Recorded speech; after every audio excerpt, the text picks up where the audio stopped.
Let's talk about weekly load progression. Weekly load progression power lifting में एक बहुत ही important role play करता है। सो बेसिकली अगर इसको आप स्मार्टली यूज करोगे, perfect volume and perfect intensity को बढ़ाओगे हर हफ्ते, तो आप इंजरी फ्री और प्रोग्रेस भी साथ में देख सकते हो। लेकिन बहुत से लोग सोचते हैं कि वीकली लोड प्रोग्रेशन का मतलब ये है कि हमें हर हफ्ते 2 किलो, 5 किलो या 10 किलो बढ़ाते रहना है। डिपेंडिंग, बहुत से लिफ्टर कभी ऐसा बैक ऑफ भी नहीं करते हैं या कभी सेम लोड रिपीट नहीं करते हैं। ये सबसे बड़ी गलती है। इस गलती के बारे में बाद में बात करेंगे। सबसे पहले ट्रेनिंग मॉड्यूल समझा दूं मैं आपको। 3 ट्रेनिंग मॉड्यूल होता है। हर एक लिफ्टर तीनों में से कोई भी एक चूज कर सकता है, लेकिन सबसे बेसिक जो बिगिनर यूज करते हैं स्टार्ट में, वो है पीरियडाइजेशन, जहां पे तुम्हें हर वीक 2.5 kg या 5 kg बढ़ाना है according to your adaption. Second आता है अंजुलेटिंग पीरियडाइजेशन। इसमें होता क्या है, तुम्हें हर वीक एक अलग स्टिमुलस मिलेगा। For an example, first week पे low intensity and high reps मारे, सेकंड वीक पे high intensity and low reps मारे। अब थर्ड आता है ब्लॉक पीरियडाइजेशन। अब इसका क्या होता है, हर एक ब्लॉक का स्पेसिफिक गोल होता है। For an example, block 1 run किया 4 वीक्स के लिए, उसका गोल है हाइपरट्रॉफी, मतलब 4 वीक तक तुम हाइपरट्रॉफी करोगे।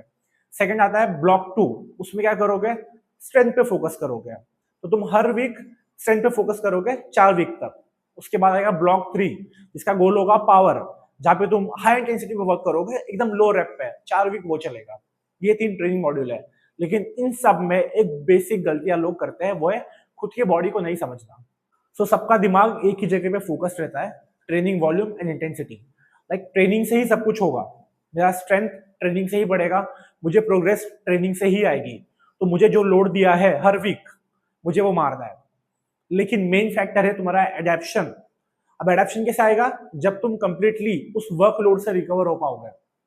तुम्हारे लिए हर वीक सेम नहीं होगा, तुम्हारी स्लीप, तुम्हारा स्ट्रेस, तुम्हारा न्यूट्रिशन हर वीक सेम नहीं हो सकता है। कहीं ना कहीं कुछ ना कुछ तो गलती होगी, जिसके वजह से तुम्हें तुम्हारा ट्रेनिंग जो वर्कलोड है उसमें थोड़े से एडजस्टमेंट करने पड़ेंगे, थोड़ा सा बैक ऑफ होना पड़ेगा, थोड़ा सा लोड रिपीट करना पड़ेगा या लोड कम भी करना पड़ सकता है।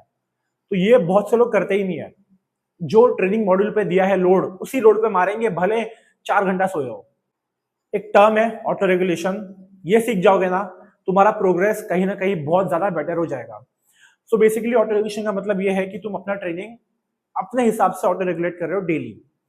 समझो तुम्हारे वीक 4 पे तुम्हें दिया है 200 kg का स्क्वाट, लेकिन तुम्हें पता है कि तुम्हारा न्यूट्रिशन सही से हुआ नहीं एक दिन पहले, और 200 kg स्क्वाट RP 7 दिया हुआ है, उसमें मूव नहीं होगा, तो तुम्हें पूरा हक है उस लोड को कम करने का, या तुम्हारा लास्ट वीक जो तुमने लोड लिया था उसको रिपीट करने का।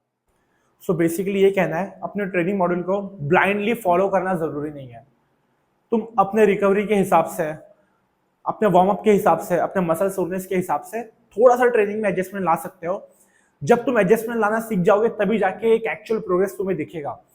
फॉर एन एग्जांपल, वीक 4 पे 200 kg का स्क्वाट है, तुम एक दिन पहले ठीक से सोए नहीं हो, तुम्हारा रिकवरी ठीक से हुआ नहीं है। इसका मतलब ये नहीं कि तुम 200 kg स्क्वाट लोगे ही लोगे। तुम्हें पूरा राइट से 200 kg ना लेते हुए अपना लोड रिपीट करना या उससे भी कम करना। जरूरी नहीं है कि ट्रेनिंग मॉड्यूल में जो दिया है वही नंबर करना है। अपने स्ट्रेस के हिसाब से अपने ट्रेनिंग को एडजस्ट करो, अपने वर्कलोड को एडजस्ट करो। यहीं पे जब तुम एडजस्ट करना सीख जाओगे तभी जाके तुम्हें असली प्रोग्रेस दिखेगा। पूरे वीडियो में मुझे यही समझाना है कि लॉन्ग टर्म गोल पे फोकस करो, ना कि शॉर्ट टर्म गोल पे। लॉन्ग टर्म गोल पे फोकस करोगे, अपने ट्रेनिंग लोड को एडजस्ट करोगे अपने रिकवरी के हिसाब से, तो एक सही एडेप्शन मिलेगा तुम्हें और लॉन्ग टर्म में बहुत अच्छा प्रोग्रेस करोगे और इंजरी से भी बचने के चांसेस हो जाएंगे। वीडियो अच्छा लगा तो make sure you do share and subscribe with your friend.